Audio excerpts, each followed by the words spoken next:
Hello everyone, welcome to Commodities Podcast. This is Rakesh Khanna from Mirae Asset Sharekhan. Today we have an update on crude oil. Crude oil price movement indicate a clear bearish trend marked by formation of lower highs, lower lows. The failure to surpass the resistance level at rupees 5,398, that is 50-day exponential moving average, reinforces the prevailing bearish sentiment in the market.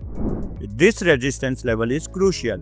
Its inability to be breached suggests that the downtrend may persist. On the downside, key support at Rs 5,149 level is critical for the price action. A breach below this support could trigger further declines, with potential target identified at Rs 5,010 and 4,750 level in near term. The negative crossover in the MACD supports the bearish momentum. Thank you. नमस्ते, मैं Rakesh Khanna Mirae Asset Sharekhan की तरफ से आप सबका commodity podcast में स्वागत करता हूं। आज जिस कमोडिटी की जानकारी देने जा रहा हूं वो है क्रूड ऑयल।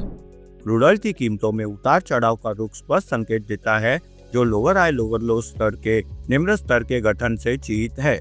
रेजिस्टेंस स्तर को 5398 लेवल, जो कि 50 डे एक्सपोनेंशियल मूविंग एवरेज से पार करने में विफलता बाजार में प्रचलित कमजोर धारणा को मजबूत करती है। यह रेजिस्टेंस स्तर महत्वपूर्ण है। इसका उल्लंघन करने की अक्षमता से पता चलता है कि नीचे की प्रवृत्ति जारी रह सकती है।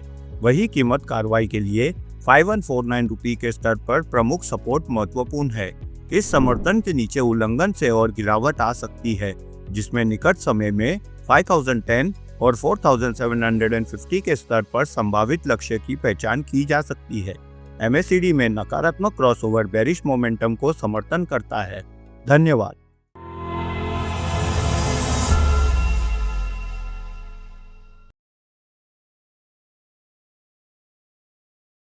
Investment in securities market are subject to market risks.